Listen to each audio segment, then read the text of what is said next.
ద్వారక ఈ పేరు వినగానే మనకు గుర్తొచ్చేది శ్రీకృష్ణుడు. మహాభారత కాలంలో శ్రీకృష్ణుడు పాలించిన నగరం ఇప్పుడు సముద్రం అడుగున ఉంది. భారత ఇతిహాసాలకు బలాన్ని చేకూర్చే ఆనాటి ఆనవాళ్లు ఇంకా పదిలంగా ఉన్నాయి. కృష్ణుడు పాలించిన ఈ నగరానికి ఏవైంది? సముద్రంలో ఎందుకు మునిగిపోయింది?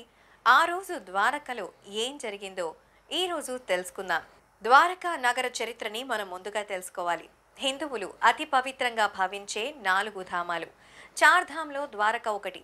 ద్వారక అనేక ద్వారాలు కలిగినది అని అర్థం. వేదవ్యాసుడు రాసిన మహాభారత కావ్యంలో ద్వారకా నగరాన్ని ద్వారావతిగా పేర్కొన్నారు. ఈ నగరం గుజరాత్లోని పశ్చిమ తీరంలో ఉంది. శ్రీకృష్ణుడు మధురలో కంసుని సంహరించారు. దీంతో మగధ రాజైన జరాసంధుని మధురపై అనేక దండయాత్రలు చేశారు. దీంతో శ్రీకృష్ణుడు తనతో ఉన్న యాదవులను ద్వారకకు తరలించారు. అనంతరం సముద్ర గర్భంలోని దీవుల సమూహాలన్నీ కలిపి అద్భుతమైన ద్వారకా నగరాన్ని నిర్మించారు. ద్వారకా నగరం సంయుక్త రాజ్య సమాహారంగా ఉండేదని పురాణాలు చెబుతూ ఉన్నాయి. అంధకులు, వృష్టులు, భోజులు ఇందులో భాగస్వాములు. ద్వారకను పాలించిన బలరాముడు, శ్రీకృష్ణుడు, అలాగే వాటి యాదవులలో ముఖ్యంగా వారిని దశరాస్ అంటారు.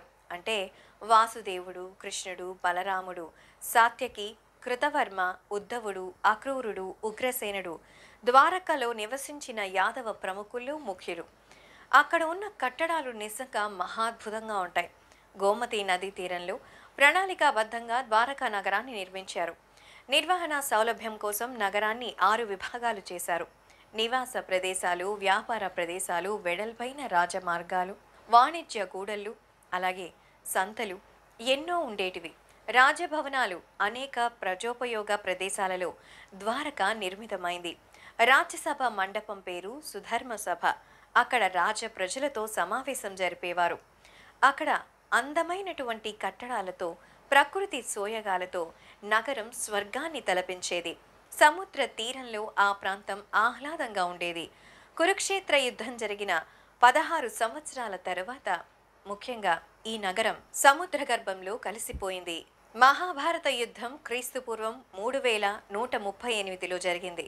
ఆ తరువాత 36 ఏళ్లు శ్రీకృష్ణుడు ద్వారకలో నివసించారు. కృష్ణుడి తరువాత యాదవరాజులు పరస్పరం తమలో తామే కలహించుకోవడం వల్ల సామ్రాజ్యం పతనమైనట్టు చెబుతారు. యాదవులు కూడా అంతఃకలహాలతో నశిస్తుందని గాంధారిని శపించింది.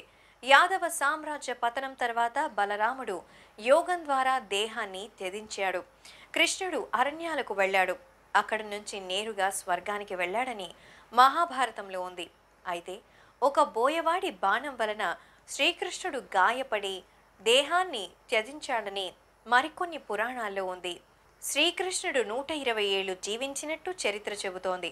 ఆయన నిర్యాణం చెందగానే సముద్రంలో భారీ ప్రళయం ఏర్పడి ద్వారకను ముంచెత్తిందని సమాచారం. ఆ రోజు సముద్రుడు ఉవ్వెత్తున ఎగసిపడడం తాను చూశానని అర్జునుడు మహాభారతంలో పేర్కొనడం గమనార్హం. ప్రళయానికి ముందు భారీ గాలులు వీచాయి. ప్రజలు నివాసాల్లో మట్టి పాత్రలు వాటికవే పగిలిపోవడం మొదలయ్యాయి. భారీ విపత్తుకు ఇవి సంకేతాలని భావించిన శ్రీకృష్ణుడు అందరినీ సమావేశపరిచి పవిత్ర సముద్ర స్నానం చేయాలని ఆదేశించాడు. శ్రీకృష్ణుడి పిలుపు మేరకు ద్వారకకు విచ్చేసిన అర్జునుడికి రాబోయే విపత్తు గురించి చెప్పాడు.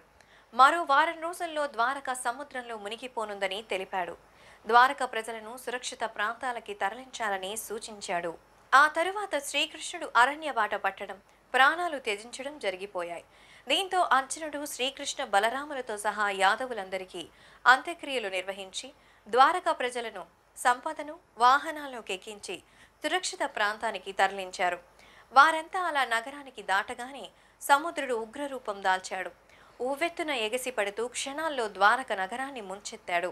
ఇదంతా ద్వారక ప్రజలు అర్జునుడు కళ్ల ముందే జరిగింది. ద్వారకాపురి క్రీస్తు శకం 1443లో సాగర గర్భంలో మునిగిపోయినట్టు చరిత్రకారులు చెబుతున్నారు. ఈ మేరకు పలు గుజరాత్లోని జామ్నగర్ సముద్ర తీరంలో ఆనవాళ్లు లభించాయి. 1983-86లో గుజరాత్ సముద్ర తీరంలో జరిగిన ఓ పరిశోధనలో ఆసక్తికర విషయాలు బయటపడ్డాయి. పశ్చిమ తీరంలో గోమతి నది అరేబియా సముద్రంలో కలిసే చోట సముద్ర గర్భంలో ఓ మహానగర శిథిలాలను పరిశోధకులు గుర్తించారు. ప్రముఖ ఆర్కియాలజిస్ట్ డాక్టర్ ఏఆర్ రావ్ ఆధ్వర్యంలో జరిగిన ఈ పరిశోధనల్లో ద్వారకా నగరం క్రీస్తు పూర్వం 3150 ఏళ్ల క్రిందట జరిగిందని నిర్ధారించారు. అదే ద్వాపర యుగంలో శ్రీకృష్ణుడు విశ్వకర్మ సాయంతో నిర్మించిన ద్వారకా నగరంగా భావించారు. గుజరాత్ తీరం నుంచి 20 కిలోమీటర్ల దూరంలో సముద్ర గర్భంలో 40 మీటర్ల లోతులో సుమారు 9 చదరపు కిలోమీటర్ల వైశాల్యంలో ఈ చారిత్రక నగరం విస్తరించి ఉన్నట్టు గుర్తించారు. క్రమబద్ధమైన నిర్మాణాలకు సంబంధించిన రాతి కట్టడాల ఫోటోలను విడుదల చేశారు. 2001 నుంచి 2004 వరకు జరిగిన పరిశోధనల్లో ఎన్నో ఆధారాలు సేకరించారు. ప్రభుత్వం నిధులు విడుదల చేయకపోవడంతో పరిశోధనలు మధ్యలోనే నిలిచిపోయాయి. ఏది ఏమైనా ఓ మహోన్నత నగరం సముద్రం అట్టడుగున ఇప్పటికీ చెక్కు చెదరకుండా ఉండటం నిజంగా మహాద్భుతమే కదా.